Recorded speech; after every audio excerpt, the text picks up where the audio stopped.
Good evening, ladies and gentlemen. It is 8 o'clock, 7:59 Eastern Standard Time. I hit the button just a hair prematurely, but that's because I am in a bit of a rush. I won't say a fast-paced rush, but I'm going to definitely run through the information I have for you tonight at a somewhat accelerated pace, try to cap myself at 25 to 30 minutes, maybe even less than that, because truthfully, we don't really have too much to discuss tonight, like the thumbnail of the video implies. Slow to start does appear to be the tempo, the rhythm of the 2024 hurricane season as we get closer and closer to the arrival of the bell tolling, a la Dr. William Gray from Colorado State University's Tropical Meteorology Department. The late Dr. William Gray, unfortunately, rest in peace, but his infamous or famous day of ringing the bell, August 20th, is only 5 days away. Tonight, we're going to cover exactly what it is we have going on out there across the tropical basin with Ernesto fighting for its life right now in terms of trying to get rid of some dry air that it's managed to absorb and train itself within throughout the day today. And even earlier yesterday evening, earlier this morning, overnight, the early morning hours of this morning, something like that. Anyways, thank you very much for taking some time out of your Thursday. I almost said Wednesday. Thursday evening, guys. Like I said today, I honestly wasn't going to do a live stream at all, but to tell you the truth, I'd much rather break up content over 48 hours, do a very brief update to give you guys the latest information tonight, and then go ahead and try to break live at some point tomorrow before getting into even more personal shenanigans with a bunch of stuff I have going on this weekend, and then the following weekend. The rest of the month of August is going to be fairly fast-paced for me, so bear with me if I start to go live or I start to produce content at some very abnormal hours. I will get you guys the weather content that you're asking for, that you require, but it might just be a little bit, a conglomeration, a bit bizarre. But anyways, thank you everybody for tuning in. I can see the chat lining up. We'll let a couple other folks wander in. If you have just recently found the channel, please consider clicking that subscribe button. And if you wouldn't mind taking a second to nudge the like button so we can get that information out there. So this is it. Looking at our full GOES disc satellite shot here. Let's paint the page. Let's paint the page. Wow, okay, let me slow it down here. Let's set the stage, paint the image for you guys. So Ernesto, front and center, fairly symmetrical, decent-looking tropical cyclone, has lots of very gratuitous outflow, anticyclonic outflow along all sides. However, the ventilation we talked about yesterday with its interaction with the trough and the frontal boundary down at the surface has actually hurt it more so than helped it, to tell you the truth. We also have a lot of very, very bizarre and unseasonal-like modified polar air that's digging in up over the northeast Atlantic Canada, the eastern Canadian provinces of Ontario, Quebec, the Great Lakes, James and Hudson Bay. You can see on the upper periphery of the chart here where my Epic pen is underlying there, we have even more cooler air being pulled down over the eastern sides of North America. There's been a lot of hubbub about a frontal system coming through Florida. I hate to be that guy, but I've been seeing a lot of posts, a lot of rumors that this very rare cold front that's going to come through is going to drop our temps. Not really, to tell you the truth. It's more or less just some really good modified dry air that's coming in out of the north and the northeast. Unfortunately, this cool front, this dry front, isn't going to pack very much of a punch. We will see a noticeable decrease in our relative humidity over the Sunshine State, the Mid-Atlantic, the Southeast altogether, but unfortunately, it's not going to be some miraculous, rare oddity that plunges us into a pseudo fall. That's not going to be the case, so I hate to rain on everyone's parade. Unfortunately, we're looking at a dry, solid weekend, but it is still going to be afternoon, daytime heat of 90 to 95 degrees with heat indexes roughly right around that same mark because of the drop in the humidity. Across the rest of the Atlantic Basin, we're quiet. We really don't have very much going on right now. We are continuing to see the signals that right around August 25th is when I do anticipate the lid to more or less, I'm not even going to say pop off at this point, the lid to kind of open up a little bit and maybe let another storm escape. That's been more or less the rhythm that we've followed much of this hurricane season, with one system after another, then we get a break, another system, and then another system, and so on and so forth. This is going to be a look at our true color visible satellite. I love to use this image just because of the high-res definition on it. It'll help to really convey where it is that this dry air came from.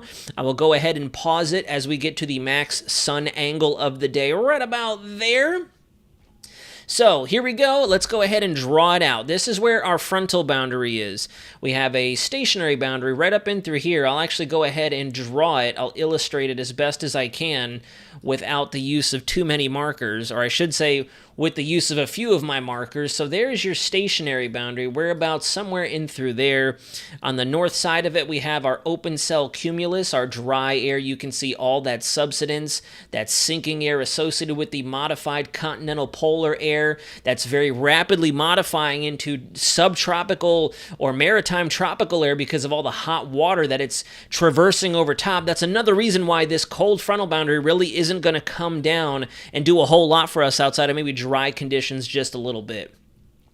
So on top of that, if you look right through here, I'll use one last color. Obviously, we have really good inflow along the west and south side of the system. We still have our southerly flow coming in from the Caribbean, from our greater Antilles, keeping a little bit of a daytime thunderstorm threat available for the Dominican Republic, Haiti, maybe parts of Cuba, Jamaica as well, Puerto Rico, seeing a bit of a reprieve in their thunderstorm activity. But as a result of that, we have a really good channeling of all that dry air right into the slot, right into the center of circulation with this system. That's basically your dry air funnel, if you will, your dry air channel, going right into the center of the storm. And that's what's working in our favor as this system continues to wander up towards Bermuda. Could maybe miss off to the right-hand side. It does look like through the last couple of hours, it has kind of meandered just a bit further towards the east as opposed to continuing to boogaloo up towards the north as we'd initially anticipated. As we switch over to our clean infrared satellite shot, you can see all that, quote, ventilation going on with this system. Unfortunately, it's allowing a lot more of that low energy air, that low entropy air to get into the center, and that's why we're seeing very, very weak convection. There's not a lot of powerful thunderstorms with this system. You can see we have one and maybe two decent hot towers, some cumulonimbus starting to fire, but all in all, especially on the western side, if you look, we've lost a lot of the significant cloud cover. Our western extent of the storm has now come to maybe about here in comparison to where the center of circulation is, maybe some upper level cirrus indicative of the outflow on the west hand side, but is definitely a very east side loaded system. And if this does wander just a bit of a hint towards the east of Bermuda, then we could be on the weaker side, a much weaker side of this system, which is good news. This is all that mid to upper level shear that's been induced by our jet stream and our digging trough over the east coast and the northeast United States, helping to keep it looking fairly sloppy. It is a Category 1 hurricane. In fact, let's go ahead and take a look at our 8 p.m. advisory. Let me refresh. 8 p.m. Oh, there we go. We've strengthened just a little bit. We're at 90 miles an hour. Definitely a lot weaker than what we were anticipating yesterday. And if you caught my live stream yesterday, I did mention that we were looking at this possibly being a situation where this setup with the trough digging in from the northwest was either going to help it or it was going to hurt it. It could help it intensify. It could help it stay fairly weak and disorganized, and we're getting the latter of it. Good evening to those of you who are just joining in. I apologize. I'm not ignoring you, just trying to get through the information. We're still tracking through and expecting weekend impacts to start for Bermuda starting as early as tomorrow because of this expansive wind field around the storm. Tropical storm impacts and influences will begin to settle in for the Bermuda area as we get into the middle of the afternoon and late in the evening tomorrow. Eldritch, Eric, I honestly do not think we're going to see a major hurricane out of this. I think that because of the fact we have dry air getting into it at this point, and the fact that we're only gaining latitude, we're getting more and more out of that favorable setup for this thing to truly close everything off, phase out all that dry air, especially closest to its low-level vortex, and really further intensify and spin faster. This is a very broad circulation, and as we saw back on the infrared satellite shot, we don't have a tremendous amount of deep, moist convection, that tropical convection closest to its center to really instigate rapid intensification, rapid deepening, that latent energy exchange that goes on at the core of these systems.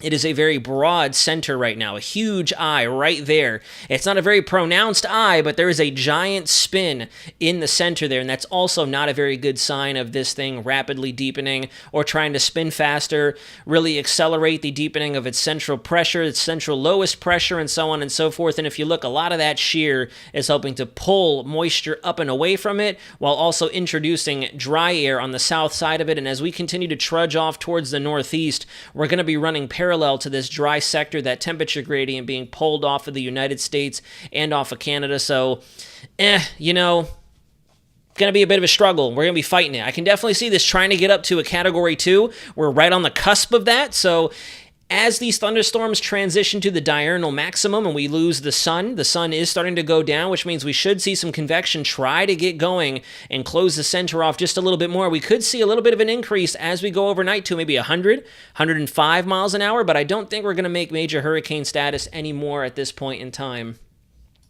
Here's a quick glance at our close-up interactive forecast track. You can see over the next 12 hours by 2 p.m. tomorrow in the afternoon, Friday afternoon, we're looking at a max sustained wind of 95 knots, 110 miles an hour. They're thinking it'll be right just shy of major hurricane status, but just not quite make the cut. It might not be able to become our next major hurricane system. And then fast forward 12 hours to 2 a.m. Saturday morning as we're getting ready to close up shop for a lot of us here in the United States mainland, probably out having fun, enjoying the evening of the Friday night out here for the eastern United States. As everyone's getting ready to go to bed, they're going to be starting to really feel the impacts of our hurricane force winds as this moves in on Bermuda. If I scroll down here, you can see we have 3 rings. This first ring is going to be the entrance of your tropical storm conditions. Here is your hurricane force winds, or actually I should say your strong tropical storm force winds, and then here are your hurricane force winds. I'm so used to seeing tropical storm, hurricane, major hurricane, but in this case, it'll be tropical storm, high-end tropical storm with embedded hurricane gusts, and then these are your sustained hurricane force winds.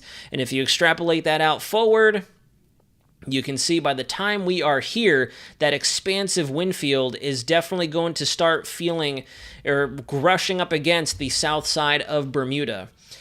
So as a result, we're going to be in for an extended period of impacts with Ernesto. I think this is going to be moved just to the right-hand side of the track. That also has seemed to be a tendency with our storms all hurricane season. These random eastward jogs riding the east side of the forecast track. Alberto kind of did it. Chris wasn't on the game board to be analyzed that heavily. Beryl definitely stayed to the right. Debbie definitely stayed to the right. And we've seen a right side jog or a right side bias with Ernesto over the last several hours, last 8 to 12 hours. So Bermuda, hang on tight. We're not looking at as significant of impacts. Definitely not seeing the 120, 130 mile an hour winds that we were forecasting yesterday. That dry air did the trick. And hopefully that'll remain the case. We're not going to go to bed tonight and see a complete reversal, because yesterday the storm was looking fairly good. We went to sleep, woke up in the morning, dry air was really badly inhaled by this thing, and it was starting to fall apart fairly rapidly, and that's why it's more or less just maintained organization today, as opposed to actually deepening and intensifying and potentially hitting that rapid intensification phase. It didn't quite get there. Now, like I said, we're just going to accelerate this briefing, so I'm already at the very tail end of our latest 12Z European ensembles. Not a lot out there. Not a lot out there. Again, thumbnail of the video, slow to start. So if you ever come into this channel wondering, is this guy just going to fearmonger? Is he going to hype? Well, I'm going against the grain and telling you guys that things are fairly slow right now. So if that doesn't convince you, then I don't know what will. We have a couple of different features out there. I did have the 3 white X's put in the thumbnail because there are a multitude of weak features out there that are worth at least monitoring over the next 5 to 7 days, maybe even 10 days and beyond. You can see we have a sneaky system that may try to make a run for the southeast United States, the Bahamas, Cuba, parts of the Cayman Islands towards August 27th. This is going to be a dry wave that's going to plop off of Africa at about 20 degrees latitude. That's really what's kind of forcing us into this unexpected lull. Things are really just taking their time to ramp up. I'm not too sure why that, well, I mean, we are, but not too sure why with all the expectations and the designations we put on this season, it's been dragging its heels playing the sensitive game. We also have 2 other waves that are going to be coming off at a somewhat fairly low latitude in comparison to where we've been sitting between 23 and 20 degrees latitude. We're going to be back down to about the 20 to 15 degrees latitude. I don't know why I was going to say nautical miles. We're going to be back down into the more favorable 20 to 15 degree latitude mileage, if you will, on the chart here as the system propagate off the west coast of Africa and move into the main development region of the Atlantic. That's when they may finally get a bit more oomph behind them, a bit more moisture, a bit more strength and kind of buzz to them, if you will. But all in all, not a whole lot going on right now. We're still seeing indications that There is the potential for increased tropical activity beyond the 25th of August. And honestly, guys, and I don't know if you can tell just by the way I'm repeating myself and almost stuttering, there just really wasn't much to talk about today. I just didn't want to leave you guys hanging and not make an appearance at all to at least get the current information for Bermuda. Key takeaway is, Bermuda is looking fairly swell right now. I mean, granted, we're still going to see hurricane force conditions. The hurricane warnings are in effect for that island. But luckily, we're actually seeing more best case scenario as opposed to worst case scenario. Relatively best case scenario. It's not like the system's going to fall apart entirely, but in this case, we are realizing a weaker iteration of Ernesto and quite possibly going to be on the weaker side of it if we continue to see these subtle nudges towards the right-hand side. So we'll have to wait and see. We have about 24 hours before things get busy for Bermuda. And then for now, me personally, I think that my date and time is going to be August 25th through August 28th. If we don't see a very prominent, a very robust, a very confident signal for tropical activity, I am personally going to start sounding the alarm on this season is definitely not going to verify. The named storm forecasts and the ACE forecasts may be on the fringe there. They may be in a very fragile state. So that's kind of it. There's definitely things to watch. There's definitely things to monitor, but there's not enough to really bring you guys a solid case. I'm not going to walk you through the dynamics all over again and tell you about the ocean temperatures, the ocean heat content. I'm not going to tell you about where the MJO is because we already know where it is. It's positioned where it needs to be. We're ready. It's just a matter of fixing our pattern. That's been kind of the big struggle that we've faced ever since Debbie came through and started wrecking everything. Debbie's slow movement has thrown the mid-latitudes and the tropics so badly out of sync that now we're just kind of on standby. And that's the best way to look at it. We're on standby. We have the waves, we have the moisture, the dry air is still fairly robust, but that's also as a result of what Debbie did, what feels like almost 2 weeks ago at this point because of how slow it was evacuating the system or evacuating the AOR. The AI artificial intelligence model is on the ball, though, and definitely thinking that we're going to get a lot of increased activity as we go past August 25th.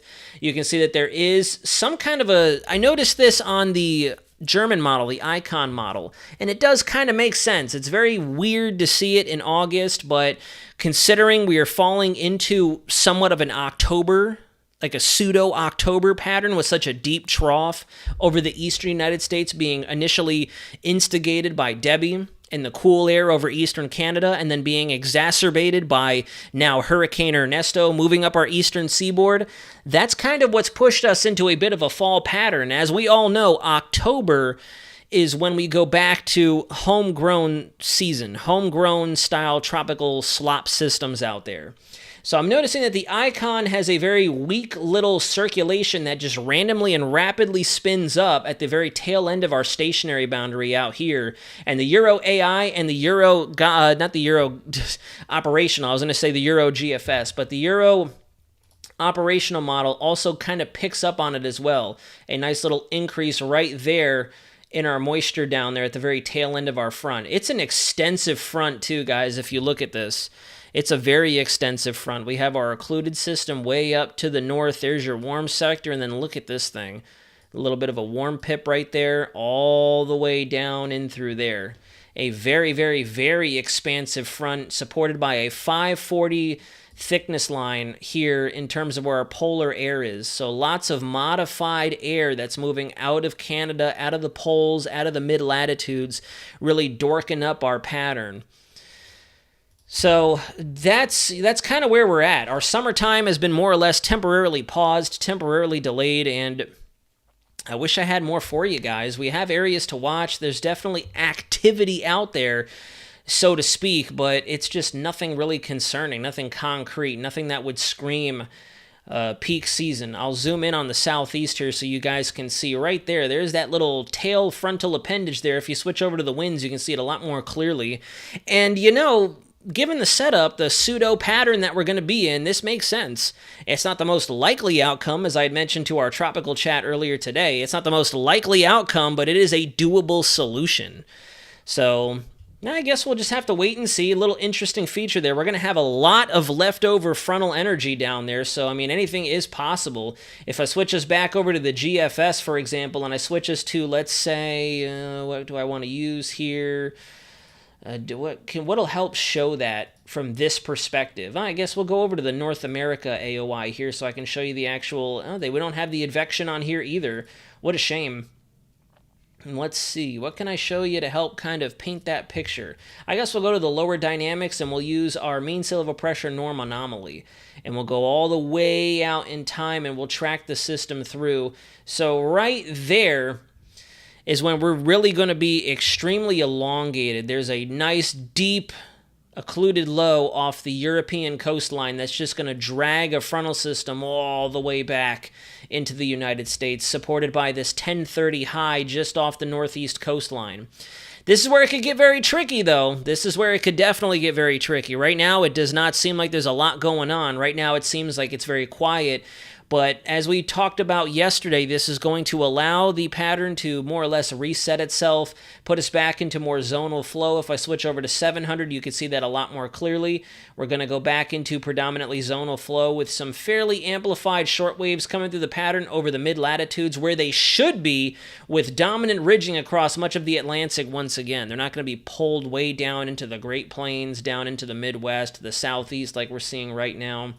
And that is very well illustrated by our 500 millibar height anomaly here. You can see where we stand right now. We have all that deep troughing that's just associated with our tropical systems. You can see as that shortwave energy comes across the Canadian international border of the United States through the Great Lakes, as it begins to feel the influence from Ernesto, look at how it all just gets pulled south. All gets pulled south. If you guys missed my wonderful thermodynamic discussion yesterday, it was quite the doozy, kind of showing you how everything tries to balance itself out. So as we're getting on the west side flow of the counterclockwise circulation of Ernesto, that's what pulls all this unseasonable, cooler, drier air down as far south as the Bahamas and southeast Florida.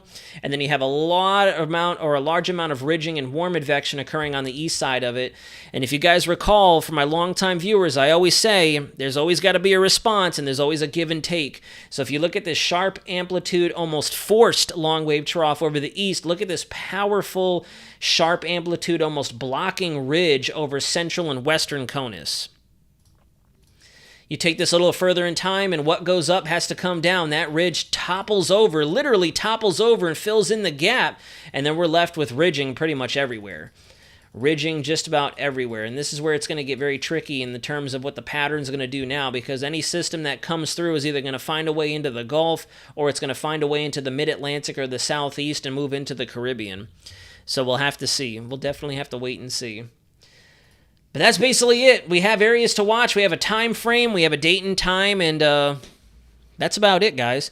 And we're at 22 minutes. So the pattern is still kind of dorked up. We're waiting to see if the 25th to the 28th of August is going to be our prime time once again, to let the lid come off just a little bit. Once again, to echo the same sentiments as I mentioned last night, not forecasting gangbusters. I'm not forecasting that we're suddenly going to have 20 named storms on the game board all at once just because we reached the peak of the hurricane season. 2024 has been very, very sensitive, it seems like.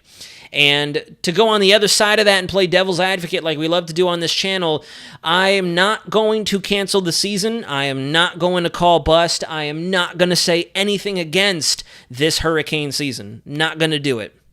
Because I even went back through all of our historic seasons, all of our prior seasons in terms of 2004, 2005, 2012, 2010, 2017, 2020, 22, 21, 23, and honestly, this is pretty normal. I think that, again, it's a psychological aspect of it. It's a psychological aspect of what had been going on prior to the season. Even on this channel, we had been mentioning that this next hurricane season is going to be a little wild, and I think it's far more a psychological aspect. We just have to give it time. We have to wait until the climatological peak, and then we'll finally start to see things really get going. I even looked at 2023. A lot of folks in the collaboration and the chats that I'm a part of has been mentioning that by now in 2023 we were going crazy, and it's like, well, actually we weren't. We paused at dawn and we didn't get Emily until maybe midway August. It was right about now when Emily was beginning to develop, and then following that is when we had Gert, we had Franklin, we had our favorite Idalia, we had Harold, and that came at the very end of August and trickled into September. So like I said, personally, I'm not there yet. I really don't think that this is abnormal. I think this is pretty normal, to tell you the truth. It's just our expectations have been so high. Our expectations have been so high, so now we have to taper our expectations and kind of get back to reality a little bit and realize that we are still technically in Saharan dust season. We are still technically in anticyclonic wave breaking season. There's still a lot of things that are technically working against the hurricane season. That's why the peak of the season doesn't start to rapidly climb until the last week and a half-ish of August. We peak the end of the first week of September, and then we finally go back down to the month of October. So I get the angst, I get the anxiety, I get that there's a lot of people out there who forecasted craziness, and they're probably biting their nails just as much as we are, but let's give it a little more time. I'm actually a little more patient now because I have a firm handle on what it is that's happening out there. So we'll have to see. The pattern's going to reset. We're going to go back to a bit more of a subtropical ridge-like pattern out there over the Atlantic, and then we'll see. Like I said, personally, internal to me as a forecaster and as a person who just likes tropical meteorology, if I fast forward and we're doing a brief on August 25th-ish to the August 28th time frame, and fast forwarding into the first week of September, if our charts look quiet, then we can start to question, are we going to see anything? Are we going to get past the GHI named storm? Where are we? Let's see what the 18Z ensembles look like. Yeah, see, so I mean, it's a little lackluster still. This is right at the very tail end of the loop, so take that with a grain of salt. But I think what's really hurting us here is going to be all this coming off that very robust African monsoon. But there you go. You can see how that not that low pressure, but that high pressure flattens out. We get that pancake ridge look from Bermuda all the way to the Azores again. So everything out there is just going to keep mixing, and moving off towards the west. Give and take. It's always a give and take.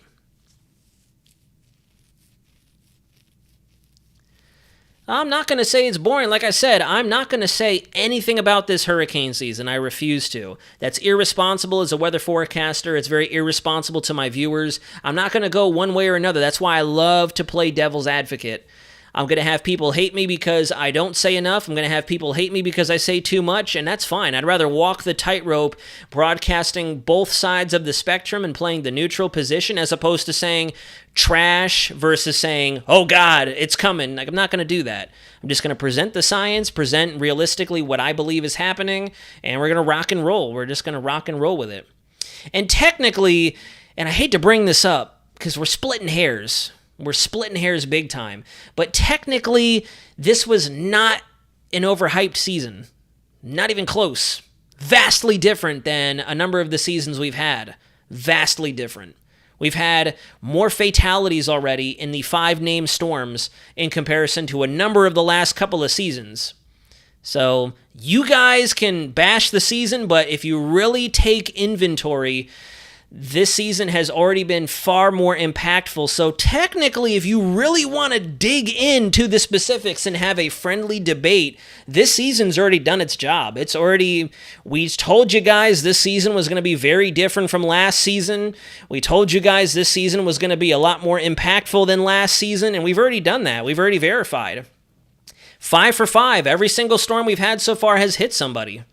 So you guys can call it overhype, but at this point, that's fine. You guys can classify it however you want. It's already kind of done its thing, and we haven't even hit the peak yet. Again, we can take inventory on total named storms after the season's all said and done, but every single storm out there has unfortunately resulted in fatalities and a lot of damage. And we can't say that about 2023. We only had, think about that, guys.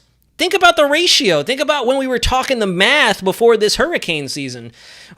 We'd mentioned that in an El Nino season, you have a 1 in 5, 1 in 6 shot at a landfall. And we had 20 named storms last year. Only 3 actually hit. We've had 5 named storms this season, and 5 named storms have hit. So just because it hasn't come down your neighborhood doesn't make a difference. There's people out there who are hurting, unfortunately, so they're going to remember 2024, and shame on you for out there saying if it's been overhyped and it's la-la, it's nothing, it's boring, because there's people out there in the islands, there's people out there in the greater Antilles, there's people in Mexico, there's people still in Texas, there's people here in the state of Florida, and there's going to be people in Atlantic Canada and Bermuda who are going to be hurting from these systems. And, you know, as I get ready to slowly transition away from this candor that I have on my weather page, you know, before going on to other things, I will say that's very easy to say when it's not you that's being affected. It's very easy to say. And that's not a personal attack. That's not me trying to be mean. That's just reality. It's very easy to box yourself into your local neighborhood, and if nothing happens, blame the weather guy. But, you know, in my opinion, it hasn't been the most back-to-back season, but at the same time, it has already been vastly more impactful. In fact, I'll show you this. We've been sharing this around in the background as well. Let me see. 2023 hurricane season tracks. So we're all very familiar with 2023. Let's see, 2023. Here we go. So there's 2023, and let me see if I can find 2024 hurricane tracks so far. Let's see if I can find them. Let's see, are there going to be historical tracks on here? I know that there's a historical track map that's been making its rounds out there, and if you look at that, maybe that'll put it into perspective a little bit. By the way, this is a pretty awesome site. What website is this? This has to be somebody else's website. I've never seen it before, but I like all the different overlays here. This is pretty neat. I'm going to have to favorite this. Totally off topic. Very off topic. Let's see. Go to my tropics tab there, and let's go to hurricane tracks. Is there a way to look at the historic tracks? I wonder if National Hurricane Center has it. 2024 hurricane season NHC. Let's see. Nope, 2024. Why do we only have Chris? There's only been one named storm this hurricane season so far. Oh well. Anyways, we'll use the 2023 map as a comparison here. So we had 1, 2, 3 for last hurricane season and a bunch of spaghetti out there over the Atlantic Basin. If you think about this hurricane season so far, we've had 1, we've had 2, we've had 3, we've had 4. Oh, excuse me, I messed up one of those. Hold on. Hold the phone. We've had 1, 2. We've had 3. We now have 4 going like this, and then we had 5.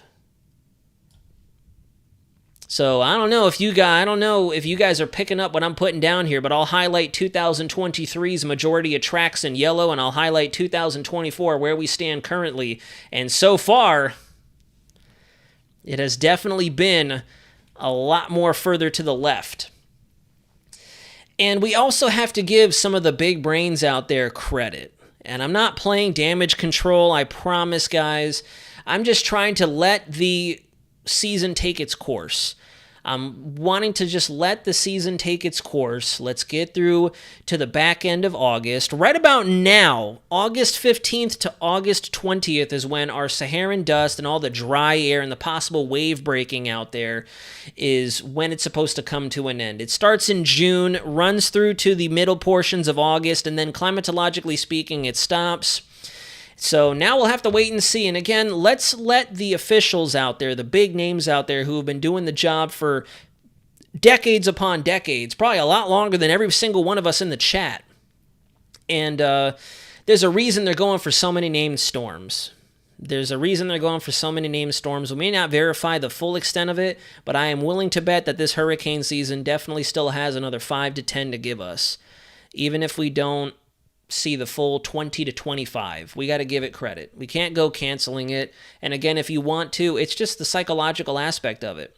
And in fact, I would blame the unofficial sources versus the official sources in that case. Because where do you guys get a lot of your information from? YouTube, social media, everybody with a camera and a microphone all of a sudden is a subject matter expert. And we've all been saying major, excitement, multiple storms, 50,000 coming at us. And, what happens when that doesn't happen? Well, then people start to get upset and they start to realize it. And unfortunately, the way the circle of weather works is they go for the official sources, even though the message that they communicated as the official source took its course through a terrible game of telephone until it hit your smartphone or your computer and it turned into the apocalypse, whereas they were just forecasting above average ACE, above average landfalls. We could see multiple named storms, but then by the time it reaches you guys, after it's garbled up like a piece of paper, we'll take this piece of paper. I need that piece of paper. I need all my pieces of paper here. But essentially, they give you this awesome forecast rooted in science, rooted in reality. Everybody on social media gets their hands on it, and it turns into a kerfluffled mess, and then it's tossed at you in shreds and crumpled up pieces to where it's like, well, what's really happening? What's expected to go on? So, yeah, exactly, Miss Anonymous 617, fantastic point. We had Category 6 girl last hurricane season, so... Tyler Motes, oh yeah, you're very welcome for sure. It's unfortunate that we're once again kind of just playing the talk show, playing the podcast style live, but that's kind of where we stand right now. I wasn't going to pop live tonight just because there really wasn't much to talk about, and as you guys know who've been following me for a little bit, I don't like coming on here to not really to waste your guys' time, so... I figured we'll break up content since the next couple of weekends are going to be very busy for me. I just recently took a huge schedule change at work, so I've been kind of playing catch up on that as well, getting ready for the next semester of school, getting ready for a very big change I have coming next month, and I'm going to be gone most of next month as well with the Navy. So there's a lot going on. There's a lot going on, and I didn't want to leave the community hanging, so that's why we're here. Bermuda's got to get ready for Cat 1, Cat 2 impacts tomorrow and into the weekend, and then I want to say, again, right around August 25th is where we'll finally start to perk up again. We'll start to perk up again. And if you hear anybody else out there saying that this, and that, and they're certain, don't listen to them as a friendly recommendation. Because if you notice, the entire tone of this discussion tonight has been, there's still time. There's a lot of uncertainty out there. So if anybody out there is certain that this is definitely going to happen or this is definitely going to develop, they're probably just trying to bait you, get you to click that like button. So... and that's the unfortunate reality. This season is definitely testing a lot of us. I myself included. I'm not gonna lie to you. I'm not gonna butter it up and sugarcoat it. This season is definitely testing us for sure. Suzanne, our expectations are high because some people raised them for us, exactly like I had just got through mentioning. What's wrong is we've played this terrible game of telephone from the official sources all the way down to us unofficial sources. And yeah, so on and so forth. Brady G1111, are you asking me if I'm a meteorology student? Yes, I'm 3/4. I'm actually 75-80% of the way through my meteorology degree. But before you guys think I'm just an up-and-coming green student, I also have 12 plus years of actual weather experience. So I have the OJT and the degree. I just wanted to take the right track. And before calling myself a full-fledged meteorologist, before doing this and doing that, I wanted to do it the right way, garner lots of really good experience, then get a degree to pair that experience with, and then Lord willing, sky's the limit. And again, all I'm going to say is give it a couple more weeks and there's going to be a big change on this channel. That's all I'm going to say. That's all I'm going to say. You guys, you'll see. I'm very excited. Very excited. But yeah, that's it. David Schlotthauer, hello there. Good to see you in the chat again. I don't really use my Discord very much, bud, but if you'd like, yeah, I can get kind of back on it just a little bit more often. But that's it, guys. I'm not going to go and ramble. I will save more information for tomorrow. We'll see what happens. We'll see if our signal continues to kind of, go up slowly but surely. End of August is what I'm bullseyeing at this point. Not very abnormal. Like, again, it's just that psychological chord that everybody touched on at the beginning of the hurricane season. There's a lot of unofficial sources that a lot of us watch, and that's where, unfortunately, a lot of that hype and a lot of that excitement comes from. Does that mean your channel will change in format? Not necessarily change in format, but it'll probably be changing its pace. I'm probably going to be putting out a lot less content on this channel and putting it elsewhere. So, let's just put it that way. I'm still going to keep up with you guys. I'm not going to let go of this community. I love this community. It's just going to be kind of a crossing of the beams. Let's put it that way. But, more to come, for sure.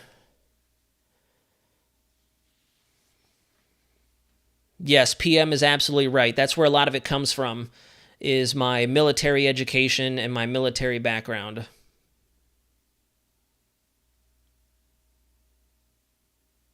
But yeah, before I stare off just reading the chat, let's go ahead and wrap up the live stream. Bermuda, we got Ernesto, and then towards the end of the month, we're going to have stuff to possibly talk about at least one more time, another one more storm before August wraps itself up. We're going to have another system out there to talk about. I apologize for this lackluster live stream. There's just really not much to go on. This is when I go against my own planning, and instead of saving up for a better update, I decide I'm going to head first into content and talk to you all, and I kind of just forced information, but, we will see what happens. I want to give it another week and a half, and if by the end of that week and a half time frame, if we're checking back in on August 25th, I can't see my calendar. August 25th is not this Sunday, but the following Sunday. If the following Sunday into that Monday, August 26th, the last couple of days of August, if it is quiet and if it is a ghost town out there on all of our models, then we can start to question if our named storms are even going to come close to verifying. But I mean, again, there's still signals out there. There's still things to watch. You look at our AI model, which has actually done fairly decent for itself. You see that sloppy mess in the Gulf of Mexico. You see waves finally starting to traverse at their more formal latitude line. And there you go. You can see right after that point of August 25th, we have stuff out there in the Gulf. We have stuff here moving towards the Lesser Antilles again. We have something here, and then we have something coming off. So the signals are there. We're not just bone dry. Our ensembles are picking stuff up that's worth watching. We have long-range models that do show stuff, to tell you the truth. The GFS, I know the GFS has been doing terrible, but the GFS for some reason has been dorking up a lot of our big picture patterns and big picture phasing. So I don't know what happened between last year and this year, but GFS is kind of on something. So it's very rough. TRG, welcome in. You're just catching the very tail end, the outro of this live stream. We'll see you guys at some point tomorrow. I have a lot of familial business going on. I mean, a lot going on this weekend, so don't be surprised if tomorrow I either squeeze in a live stream at a very weird time or I squeeze in content at a very weird time and it's fast-paced once again like this. If there's a lot to talk about, we'll maybe just pop live for 20-30 minutes and talk about Bermuda, talk about what's going on, and yeah, so we'll have to wait and see. We'll have to see. It honestly does seem like the GFS does get worse. Last year we had a ton of phantom activity. This year we have no activity. The GFS has been late to the party. The European has done a little bit better on our cyclogenesis than anything else. No, I don't think we're going to have a lot of tropical activity at the end of this month either. I'm saying we're going to have more pronounced signaling. That's kind of what happened when we had Alberto. I had mentioned to you guys, my general thinking was this time frame, we'd have a pronounced signal, and then we saw the signal pop up real big time for Alberto. Then we got it. And then the same thing with Beryl. We've been very, very, I've used the weird analogy. We've been very pump shotgun style this hurricane season. We load up our 12 gauge buckshot, we pull the trigger, and then we got to reload and pop a new shell into the chamber, as opposed to just rapid firing everything. So, yeah, I don't know, but we'll see. We'll definitely talk to you guys again soon. Thank you all very much for watching tonight. If you wouldn't mind considering clicking that like button, I know this is a very weird live stream, not too much to discuss, not a whole lot really evolving out there right now. The status quo, as I like to say, has remained the same. But we'll see you again tomorrow, probably not through the weekend, unfortunately, because way too much going on. That's for sure. A lot more going on than ordinarily.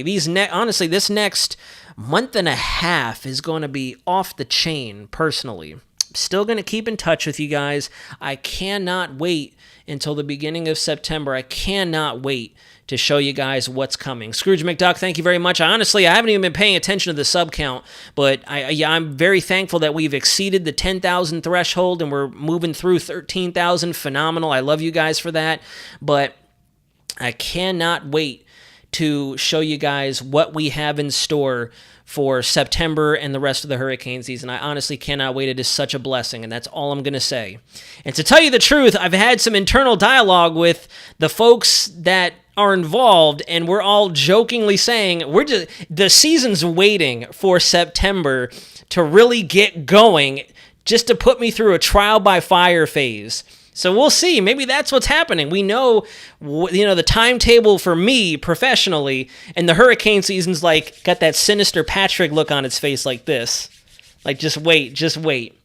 So we'll see, guys. But in the meantime, I'm just going to keep teasing you with those little teaser trailers like you see for the blockbuster movies. But I'm very excited to show you guys next month what we have in store, both on the civilian side and on the military side, just in time for peak hurricane season. So with that being said, thank you all for watching. We'll hang out again tomorrow, and I may update you guys through the weekend if there's anything pressing or big to discuss. Please consider clicking that subscribe button if you haven't done so already. Drop a comment in the comment section down below upon the conclusion of this live stream. If you have any questions, comments, or concerns, or you just want to shoot the breeze, feel free to open up a line of dialogue. I always make it a point to get back to you guys at my earliest chance. And until next time, have a beautiful rest of your Friday Eve evening. We'll see you again soon. Everyone stay safe.